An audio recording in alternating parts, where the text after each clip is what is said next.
I was originally going to talk about something else, but now I think I want to talk about my more personal experiences with being trans. Um, to start with, I did write a trans protagonist into my book, The Other Face of Sympathy, which for visually impaired uh, audiences, the book is uh, a young man surrounded by bookshelves as these shadowy hands reach toward him. It is a horror book about a transgender protagonist who was unhoused and homeless for most of his teenage years and adulthood. And it's about the connections that he then forms with people through diaries. Um, it's a it's a very psychological horror novel, um, but I want to pivot from talking about my novels to my poetry. Um, I have two poems that I'd like to share.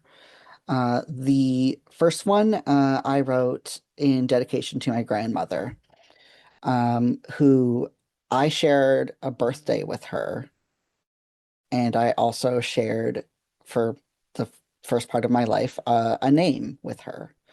I was named after her, and after she passed, I still think about her a lot. I think about her every birthday, of course. But one of the things that she left behind were a bunch of ceramic elephants that she gave to me. So I'd like to read the poem Ceramics on My Shelf. They stagnate, forming a collection of their own, of grit and hair, of motes that sparkle in the light, of flakes of old skin, newly dead, whereas you've been gone for 2 decades.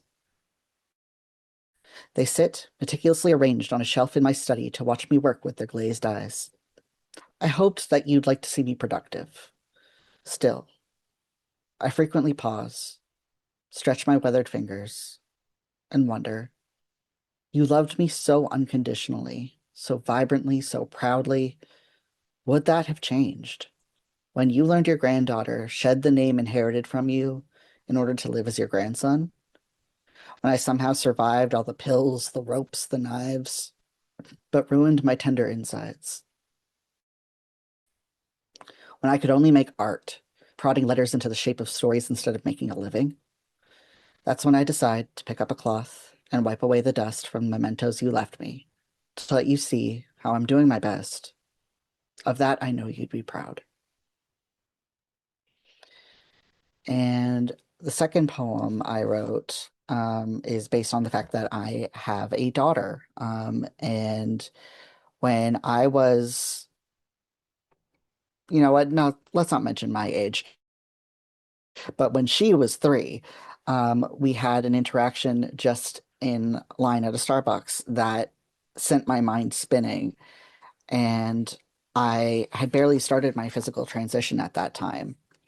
So I want to read this poem about being in line at a Starbucks, and it's called I'm Her Dad. She's never questioned it, is the thing. Even when they ask, do you want to sit with your mom? When they tell her, listen to your mother, it doesn't seem to process. She tells everybody that she wants to stay with dad, that she loves her dad. Dad took her to the library, to the park, running errands with her dad. And when she plays pretend, I'm the Fred to her Daphne. I'm the Red Power Ranger. When no boys are allowed in the playhouse, I have to wait outside. And sometimes, when we're in line at the Starbucks, the person behind us chats with my daughter and says, I bet you'll be as tall as your dad one day.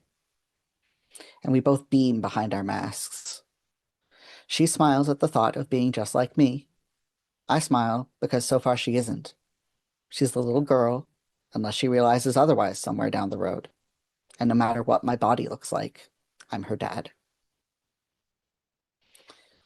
So that was the poem that was published in issue 3 of the Trans Survivor Zine. Um, the first one, Ceramics on My Shelf, was published in Last Stanza Poetry, issue number 13. Yes, I had to double check that. Um, So if you're interested in either of those, you can look those up there. They're available through Forge, and the last stanza poetry books are available on Amazon. Um, but yeah, I have a lot of other works exploring being transgender. I have a few unpublished novels that are still seeking a home, with my agents working on that. But they have transgender characters who I had to resist writing a whole spin-off novel for because they captured my heart more than any of the others. So hopefully if you're interested in my work, you'll see more of me. And you can follow my socials and everything at my base website, which is behind me, theirritablequeer.com. Um, and again, for visually impaired people, there is a banner with my giant face on it right behind me that also has my website on it, theirritablequeer.com.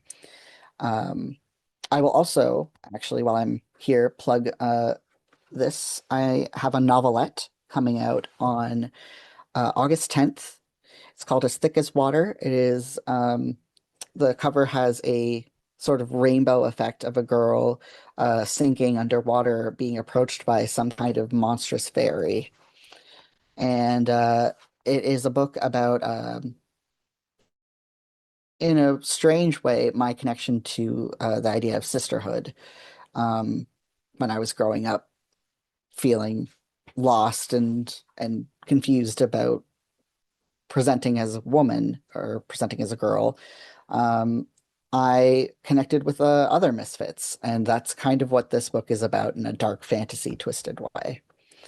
So I want to thank Caleb so much for hosting all this. I want to thank the sign language interpreters. They're doing a fantastic job.